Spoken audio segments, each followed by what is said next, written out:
بسم اللہ الرحمن الرحیم۔ جیسا کہ ہم اکثر سنا کرتے ہیں کہ فلاں جگہ پر فلاں شخص زندہ ہو گیا، اس نے مرنے کے بعد کا حال سنایا اور پھر مر گیا۔ اسی قسم کا عذاب قبر سے متعلق ایک واقعہ گلگت میں پیش آیا، جس کے بارے میں بتاتے ہیں کہ ایک شخص قبرستان کے پاس سے گزر رہا تھا کہ اس نے کسی قبر سے یہ آواز سنی کہ مجھے نکالو، میں زندہ ہوں۔ جب ایک دو مرتبہ اس نے آواز سنی تو اس نے یہ سمجھا شاید کہ میرا وہم ہے، لیکن جب مسلسل اس نے یہ آواز سنی تو اس کو یقین ہونے لگا۔ چنانچہ قریب میں ایک بستی تھی، وہ شخص اس میں آیا اور لوگوں کو اس آواز کے بارے میں بتا کر کہا کہ تم بھی چلو اور اس آواز کو سنو۔ چنانچہ کچھ لوگ اس کے ساتھ آئے، انہوں نے بھی یہی آواز سنی اور سب نے یقین کر لیا کہ واقعی یہ آواز قبر سے آ رہی ہے۔ اب یقین ہونے کے بعد ان لوگوں کو مسئلہ پوچھنے کی فکر پیش ہوئی کہ پہلے علماء سے یہ مسئلہ معلوم کرو کہ قبر کھولنا جائز ہے کہ نہیں۔ چنانچہ وہ لوگ محلے کی مسجد کے امام صاحب کے پاس گئے اور ان سے کہا کہ اس طرح قبر سے آواز آ رہی ہے اور یہ میت یہ کہہ رہی ہے کہ مجھے قبر سے باہر نکالو، میں زندہ ہوں۔ اس پر امام صاحب نے فرمایا کہ اگر تمہیں اس کے زندہ ہونے کا یقین ہو گیا ہے تو قبر کو کھول لو اور اس کو باہر نکال لو۔ چنانچہ یہ لوگ ہمت کر کے قبرستان گئے اور جا کر قبر کھولی۔ اب جو ہی تختہ ہٹایا تو دیکھا اندر ایک عورت برہنہ حالت میں بیٹھی ہوئی ہے، اس کا کفن گل چکا ہے۔ پھر لوگوں نے کہ وہ عورت کہہ رہی ہے جلدی سے میرے گھر سے میرے کپڑے لاؤ، میں کپڑے پہن کر باہر نکلوں۔ چنانچہ یہ لوگ فوراً دوڑ کر اس کے گھر گئے اور جا کر اس کے گھر والوں کو یہ واقعہ بتایا۔ اس کے کپڑے چادر وغیرہ لے کر آئے اور لا کر اندر پھینک دیے۔ اس عورت نے ان کپڑوں کو پہنا اور چادر اپنے اوپر ڈالی، پھر تیزی سے بجلی کی طرح اپنے قبر سے نکلی اور دوڑتی ہوئی اپنے گھر کی طرف بھاگ گئی۔ گھر جا کر اس عورت نے ایک کمرے میں چھپ کر اندر سے کنڈی لگا لی۔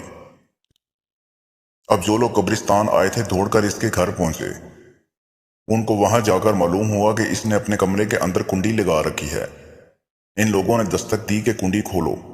اندر سے اس عورت نے جواب دیا، میں کنڈی تو کھول دوں گی لیکن کمرے کے اندر وہ شخص داخل ہو جس کے اندر مجھے دیکھنے کی تاب ہو، اس لیے کہ اس وقت میری حالت ایسی ہے کہ ہر آدمی مجھے دیکھ کر برداشت نہیں کر سکے گا، لہذا کوئی دل گردے والا شخص اندر آئے اور آ کر میری حالت دیکھے۔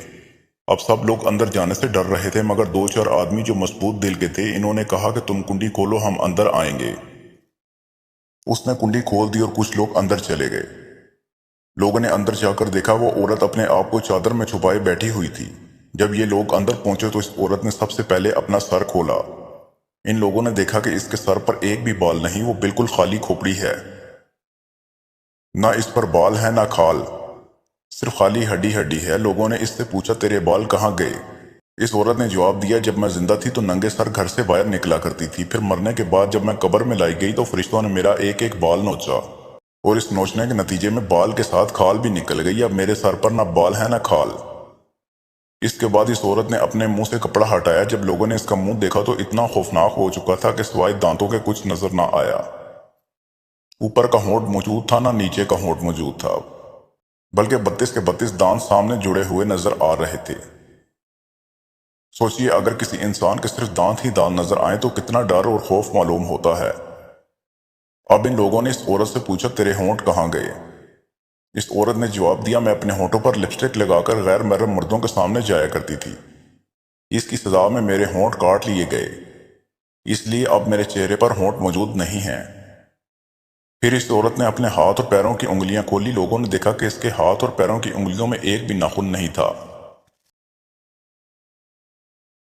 تمام انگلیوں کے ناخن غائب تھے۔ اس سے پوچھا تیری انگلیوں کے ناخن کہاں گئے؟ تو اس عورت نے جواب دیا، ناخن پالش لگانے کی وجہ سے میرا ایک ایک ناخن کھینچ لیا گیا۔